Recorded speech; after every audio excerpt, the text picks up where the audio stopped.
desarrollar el tema libertad de expresión y los límites del Estado en torno a los planteos que genera esta cuestión, hemos sumado hoy a nuestra mesa a Santiago Kovadlov, uno de los filósofos más sólidos y un conspicuo intelectual. De algún modo, el tema de la libertad de expresión parece haber cambiado en Latinoamérica en los últimos años, a partir de Chávez, a partir del kirchnerismo, su eje. El eje tradicional de la idea de libertad de expresión giraba en torno a una valla, una defensa entre el Estado gigantesco y el individuo pequeño. En los últimos tiempos, dada esta cuestión que se ha planteado de que los medios son muy grandes, ha surgido la idea novedosa de que el Estado tiene derecho a interpelar a los medios, a generar una réplica a su vez a lo que los medios hacen para frenar o descubrir corrupción, etc. Este es el planteo básico, enseguida lo vamos a desarrollar con Kovadlov y con Juan José Sebrelli. Vamos a los auspicios y enseguida al desarrollo del programa.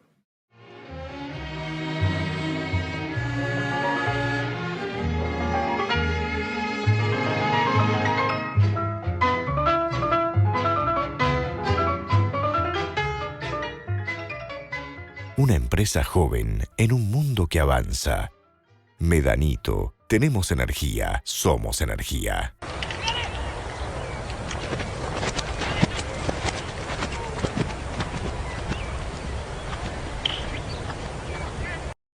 Créditos hipotecarios del Banco Ciudad. 20 años cuota fija y los últimos 3 años de regalo. Y ahora, si compras en la zona sur de la ciudad de Buenos Aires, te bonificamos la tasa en 4 puntos. Informate 0822 20 400, www.bancociudad.com.ar o en cualquiera de nuestras sucursales. Banco Ciudad. Te quiere ver crecer.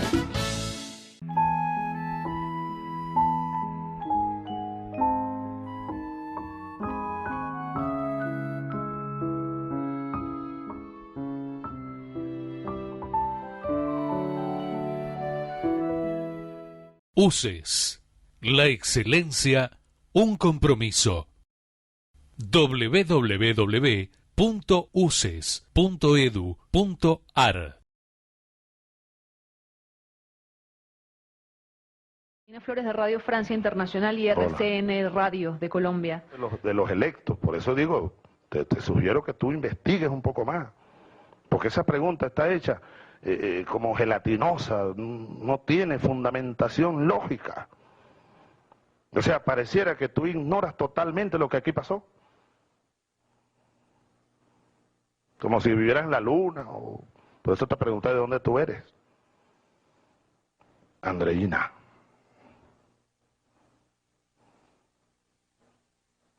Toma café, Andreina, llegó el café.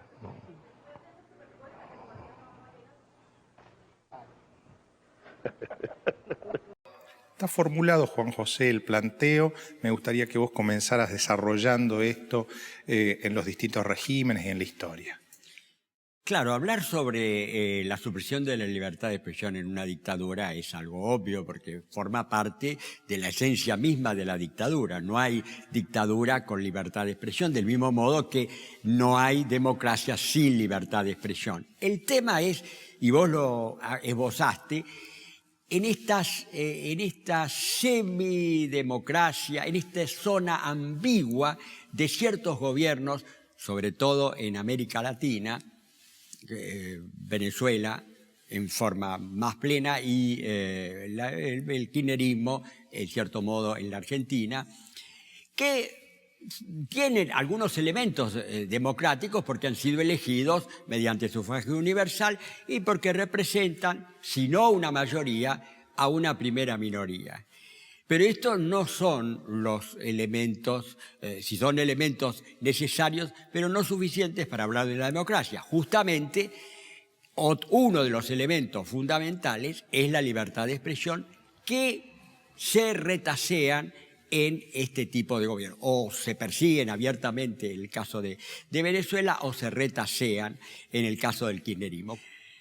No se suprimen los diarios, no se cierran los diarios, pero fundamentalmente se especula, se manipula con el papel. El Estado tiene el poder del papel de diario, que en esa época, en la época del peronismo, no se fabricaba diario de papel en la Argentina, eran diarios importados, era papel importado, pero el papel importado había que tener divisas para comprarlo y las divisas estaban, el que decidía a quién se daban las divisas para comprar papel era el Banco Central, que estaba en manos del gobierno, totalmente. Es decir, que había una manipulación ya en esa época, a tal punto se llegaba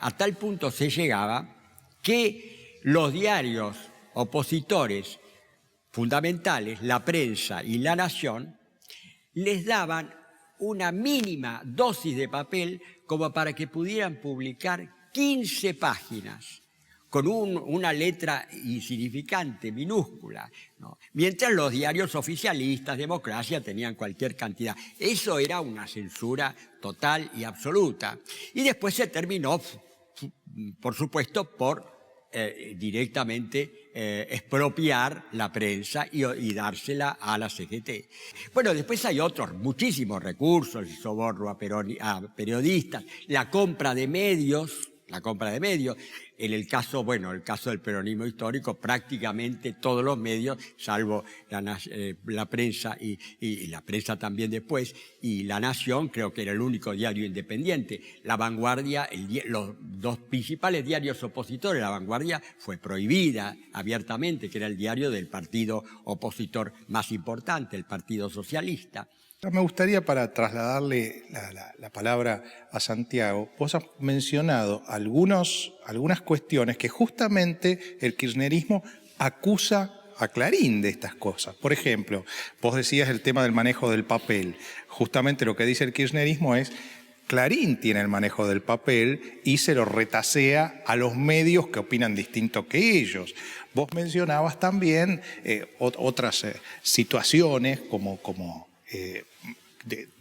justamente lo que acusa el gobierno a Clarín es que tiene tantos medios que en definitiva tiene un poder enorme y resulta muy difícil combatir ese poder. Es decir, muchos de las clásicas críticas al Estado, ahora el kirchnerismo se las hace al medio privado. ¿Cómo es esto? ¿Se ha invertido? Yo creo que se trata de una lucha entre sectores de poder que combaten por un objetivo o en función de un objetivo básico. El gobierno a toda costa quiere concentrar en sus manos la administración de la información pública y entiende que quienes conciben la información pública como una producción de propuestas que no dependan de un gobierno central, están fundamentalmente desequilibrando la estructura de un régimen presuntamente democrático. Quiere decir que los enmascaramientos ideológicos mediante los cuales se manifiesta la intolerancia a la disidencia son múltiples.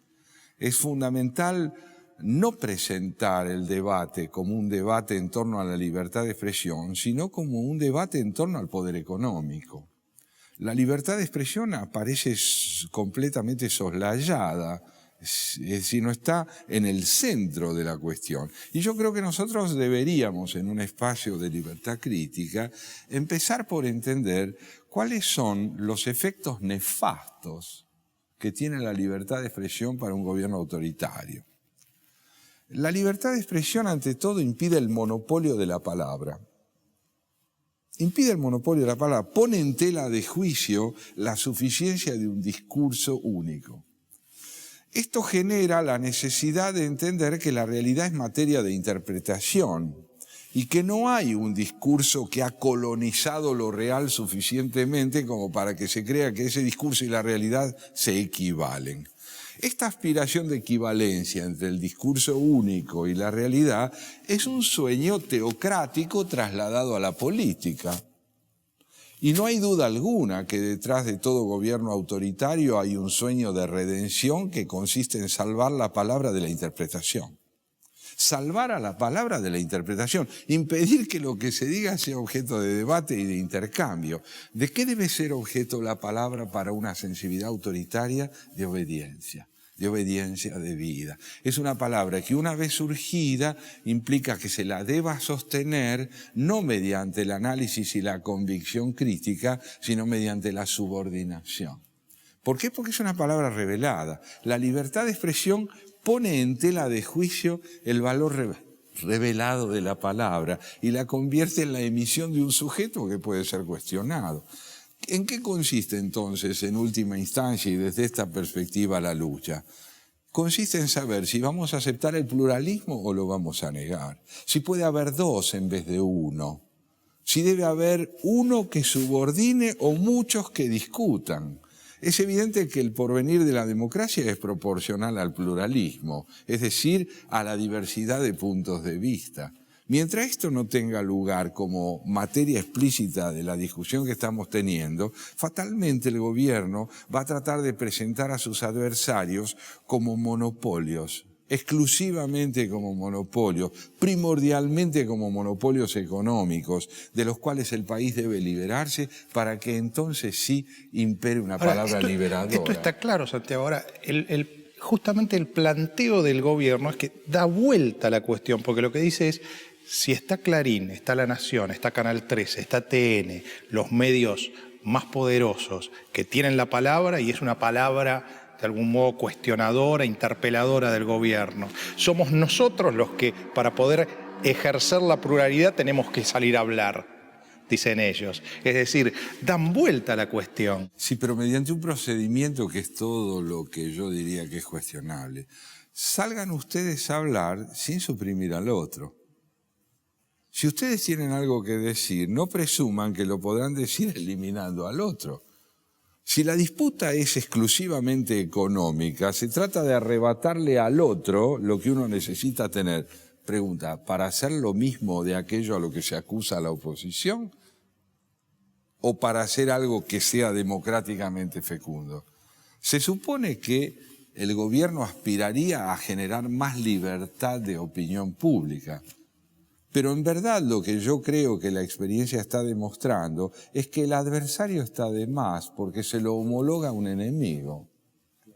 Y quizá porque además, si quisieran realmente el objetivo fuera la libertad de opiniones, ahí está el canal oficial, el canal del Estado, no oficial del Estado, la radio del Estado y otras radios y otros canales de televisión que pertenecen a toda la sociedad, pertenecen al gobernante y pertenecen a la oposición. Sin embargo, todo pensamiento disidente es excluido por completo de esos canales. Y caricaturizado. Es decir, que totalmente. Entonces, el problema es que la libertad o no libertad de expresión representa a dos concepciones políticas totalmente distintas. La concepción democrática, que es una concepción que considera que los partidos son una parte y por lo tanto la mayoría no expresa la verdad, sino simplemente representa a un grupo que en ese momento es mayoritario. El democracia es el gobierno de la mayoría y de la minoría.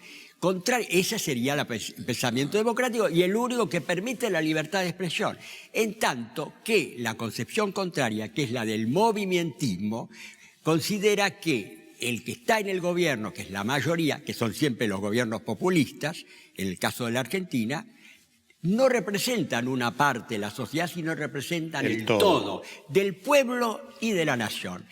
Si representa el todo el pueblo y la nación, es la verdad. La disidencia es algo antipueblo y antinación. Así es. Eso lo expresaba abiertamente el peronismo clásico y lo dice en forma más sesgada el kirchnerismo. Creo que es tan cierto es eso, que me hiciste acordar, Juan José, una sentencia muy irónica de John Locke, que decía en pleno siglo XVII, ¿no? Si la realidad no coincide con mis palabras, peor para la realidad. Entonces, este es un principio fundamental de los gobiernos autoritarios, aunque enmascaren ese autoritarismo en la presunción de que representan una mayoría que aparece como totalidad.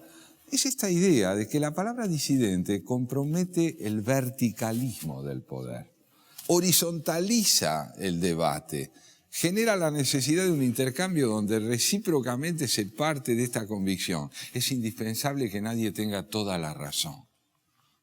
Esto es intolerable para un gobierno autoritario. Que sea indispensable que nadie tenga toda la razón es visto como un principio antipolítico, porque la política está asociada a la acumulación del poder mediante el silenciamiento de la disidencia. Ahora, hay casos como el de Putin en Rusia, en donde directamente al periodista que denuncia algo lo matan. Digamos, ellos pueden decir, bueno, acá los dejamos hablar. En todo caso, le pagamos 30 o 40 mil pesos a otros periodistas para que critiquen y para que defenestren a los que hablan. Sí, pero los dejamos hablar. Es una especie de populismo, de neopopulismo radicalizado. Claro. Pero se parece, muchos aspectos se parecen a los gobiernos, a estos gobiernos latinoamericanos. En la concepción de lo que... Ya estamos rozando las cercanías entre el autoritarismo, tal como lo describimos, y los gobiernos dictatoriales. En este sentido, el peligro que representa la alteridad, la diferencia, el pensamiento alternativo, está asociado a la catástrofe del poder. Porque una de las acusaciones fundamentales que cae sobre el pensamiento disidente es que compromete el porvenir del sistema democrático. Completamente. Esto es una tergiversación profunda de lo que es la democracia. La democracia se fortalece mediante la disidencia y se debilita con el pensamiento único. Ahora, salgamos del terreno conventillero en el que habitualmente el oficialismo sitúa la discusión. Somos nosotros los que defendemos la democracia, ustedes la que la atacan, y desde la oposición nosotros defendemos a la democracia y ustedes la debilitan. Pongámonos en un plano que me parece el más interesante, creo yo al menos, que es que tiene que ver con el porvenir de la educación en la Argentina en relación a la libertad de expresión. ¿Y qué es educar bien? Lo que uno advierte es que el oficialismo está tratando de introducir en muchas universidades un concepto de libertad de expresión y de pensamiento periodístico o de labor periodística muy asociada a la idea de que la militancia agota el campo de la labor necesaria. Ser un militante es mejor que ser un periodista crítico, porque un periodista militante ya conoce la verdad, tiene medio camino ahorrado. Lo que debe hacer es capacitarse en el conocimiento de los contenidos de la verdad que ya existe. Mientras que el pensamiento... Es una religión. Bueno, hay un concepto autoritario. Por eso decías que era el populismo es una forma de religión política. Sí, es una forma de... Creo que lo es. Creo que si nos situamos en ese sentido un poco más profundamente todavía, diríamos que es un enorme consuelo que la política tome estos elementos de la religión para que el pensamiento autoritario sea una forma de redención. Esta penalización que le han hecho algunas consultoras privadas que divulgan índices de inflación que ellos consideran que son los reales contra los del INDEC, que consideran que son falsos. La penalización esa me hace recordar mucho a los países integristas, que cuando hay una mínima desviación del Corán, enseguida van y le aplican la fatwa. A Salman Rushdie o a quien sea, ¿no? Van y le aplican una sanción, hay que matarlo. Claro, partimos siempre... Sí, Juan José. Ya que vos hablaste de la educación, yo quería hacer una observación. Es que también forma parte de la libertad de expresión o de la violación de la libertad de expresión la politización total de la educación, por ejemplo, de la enseñanza de la historia, no solo en las universidades, en los colegios secundarios y primarios, donde la historia oficial hoy es el revisionismo, donde Sarmiento y Roca son satanizados por completo y se reivindica a Rosas y por supuesto a Perón. Eso me parece que también es una forma, porque están preparando la mentalidad de chicos y de adolescentes para una posición política determinada, maniquea. Profundamente. Me hiciste recordar por oposición algo que ocurre en el Liceo francés con frecuencia, donde los chicos del colegio primario entablan un debate en torno a las tesis del nacionalsocialismo y las de la democracia de la época. Aquellos que tienen la obligación de defender el pensamiento nacional socialista en un ejercicio polémico, después están obligados a defender la tesis contraria, y los que habían defendido la tesis democrática pasan a defender el nacionalsocialismo. ¿Qué quiere decir esto? Toda vez que nosotros tenemos en el campo educativo la posibilidad de darle riqueza al conocimiento, es cuando descubrimos lo complejo, y lo complejo tiene que ver con los matices, no con lo inequívoco. Estamos corriendo un riesgo muy grande en el presente, que es esta idolatría de lo inequívoco, que está llevando no solo a la ausencia del pensamiento crítico, sino a la santificación y mitologización del pasado y del presente. Yo creo que es muy interesante entender que el problema de la verdad, como se lo plantea desde una perspectiva democrática, exige esta convicción. Posiblemente haya una única verdad, pero es conveniente que nadie la tenga. Es mejor que la consensuemos, es mejor que defendamos una convicción de lo verdadero, dejando un margen para su reinterpretación. Porque de lo contrario, si accedemos plenamente a la verdad, el debate ya está de más. Ya está de más. Ya no es necesario que discutamos nada, hay que obedecer. Me temo que en la Argentina estemos yendo hacia un camino muy marcado por la necesidad de la obediencia, y con relación a la educación, con otra característica más. Los jóvenes aspiran a transformar la historia más que a conocerla. Es mejor a veces conocerla un poco antes de aspirar a transformarla, para saber cómo uno, cuando emprende ciertos caminos que parecen transformadores, se está repitiendo. Pero para la juventud parece mucho más estimulante transformar que simplemente conocer, que parece un ejercicio aburrido. Es que no hay antítesis entre transformación y conocimiento. Se trata de imponer la idea de que la innovación puede ser absoluta, cuando en realidad la innovación es hija de la capacidad de imaginar nuevos recursos, pero sin desconocer los anteriores, porque si no el riesgo es la repetición. Claro. Sí, el que todo lo ignora, todo lo inventa. Y el caso que estamos viviendo es una situación bastante curiosa. Yo diría que es una mezcla de la repetición de dos épocas, de los 70 y de los 40 al mismo tiempo. De los 40, lo que tiene los 40, el gobierno, la politización total de la historia, de la educación, de la propaganda política total, omnicomprensiva, del peronismo histórico y del kirchnerismo. Y lo que tiene del 70 es que eso se da fundamentalmente con un predominio de jóvenes de clase media y de clase alta, que no existían en los 40. Esa mezcla muy rara se está dando hoy. Me parece que es bastante curioso al respecto. ¿Compartís la idea de que la dos fracasos, además, la juventud se ha kirchnerizado? No, me parece que es una visión una parte de la juventud. Muy pretenciosa. Yo creo que hay una parte de la juventud que ha encontrado en el kirchnerismo algo que es importante señalarlo. ¿Qué hace Kirchner? ¿O qué hacen los Kirchner? Los Kirchner capitalizan la pérdida de credibilidad del sistema democrático. Tal como esa pérdida de credibilidad como todo se va populismo, pronunciando, ¿no?, a lo largo de fines del siglo pasado y principios de este siglo. El terreno que ellos encuentran es un terreno donde los valores democráticos han sido minados en buena medida por quienes tenían el deber de representarlos.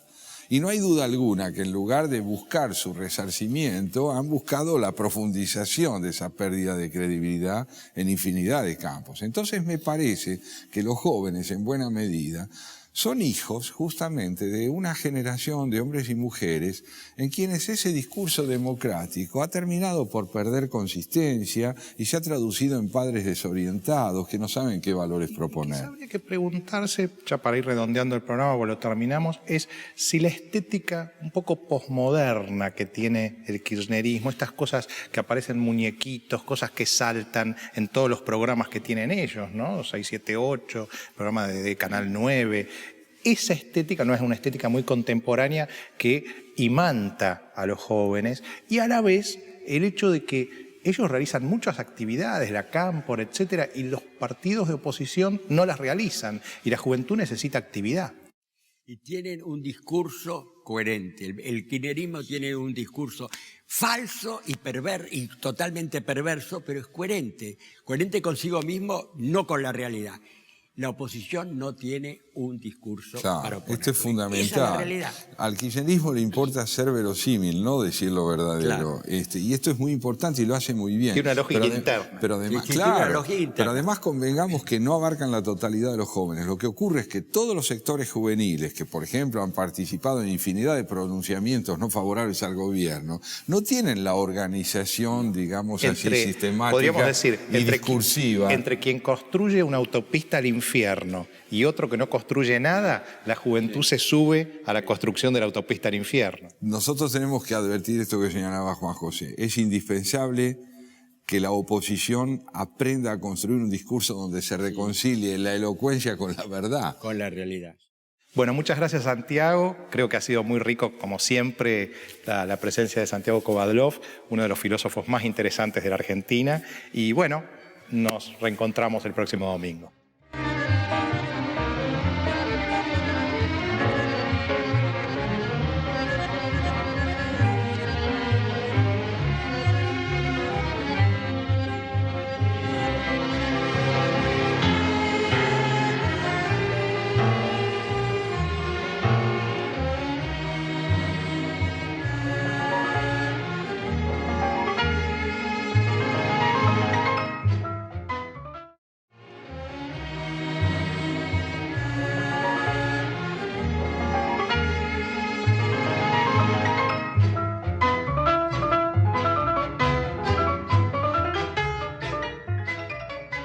Una empresa joven en un mundo que avanza. Medanito, tenemos energía, somos energía.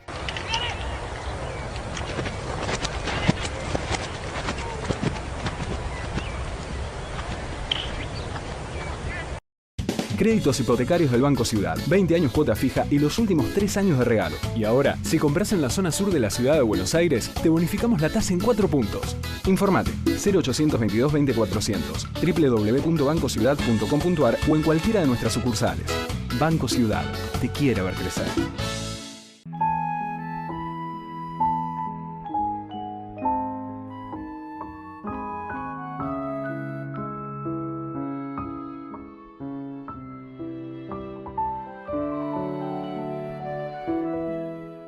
UCES, la excelencia, un compromiso. www.uces.edu.ar